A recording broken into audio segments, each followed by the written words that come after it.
इस धरा पर जो भी जन्मा है उसका नाश होना तय है। जो भी इस दुनिया में आया है उसे एक दिन जाना ही पड़ता है, क्योंकि मृत्यु एक अटल सत्य है जिससे कोई नहीं बच पाया है। लेकिन आज हम जो बताने वाले हैं उससे आप हैरानी में पड़ जाएंगे। इस प्रश्न का उत्तर लगभग सारे व्यक्तियों को जानने की उत्सुकता रहती है। यह प्रश्न सबके मन में एक पहेली बना हुआ है।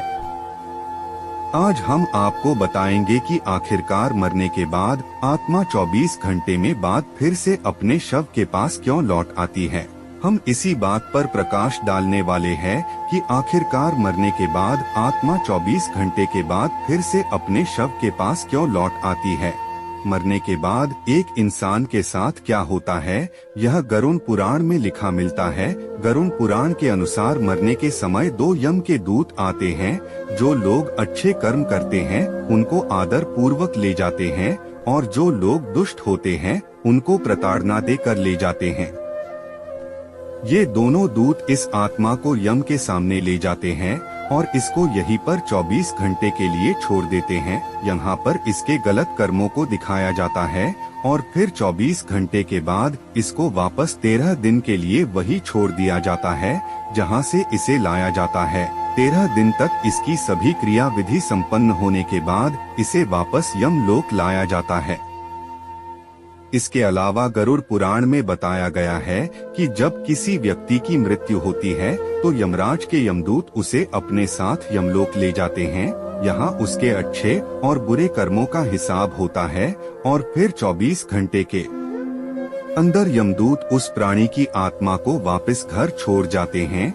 यमदूत के द्वारा आत्मा को वापस छोड़ जाने के बाद मृतक की आत्मा अपने परिजनों के बीच भटकती रहती है और अपने परिजनों को पुकारती रहती है, लेकिन उसकी आवाज को कोई नहीं सुन पाता। यह देखकर मृत व्यक्ति की आत्मा बेचैन हो जाती है और जोर जोर से चिल्लाने लगती है। इसके बाद आत्मा अपने शरीर के अंदर प्रवेश करने की कोशिश करती है, लेकिन यमदूत के पास बंदिश होने के कारण वह मृत शरीर में प्रवेश नहीं कर पाती। इसके अलावा गरुड़ पुराण की माने तो जब यमदूत आत्मा को उसके परिजनों के पास छोड़ जाती है तो उस समय उस आत्मा में इतना बल नहीं होता कि वो यमलोक की यात्रा तय कर पाए।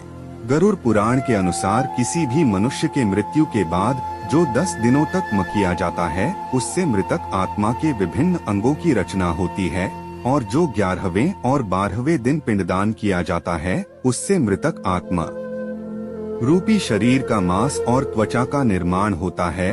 और जब 13वें दिन 13वीं की जाती है तो उस दिन मृतक के नाम का पिंडदान किया जाता है। उसी से ही वो यमलोक तक की यात्रा तय करते हैं।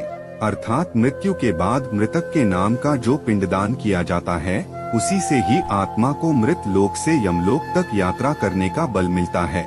इसलिए ही गरुड़ पुराण में बताया गया है जब किसी मनुष्य की मृत्यु हो जाती है तो उसकी आत्मा 13 दिनों तक अपने परिजनों के पास घर में भटकती रहती है और उसके बाद आत्मा मृत लोक से यमलोक की ओर निकल पड़ती है, जिसे पूरा करने के लिए उसे 12 महीने यानी कि 1 साल का वक्त लगता है। इतना ही नहीं, मान्यता के अनुसार 13 दिनों तक मृतक के नाम का किया गया पिंडदान उसके एक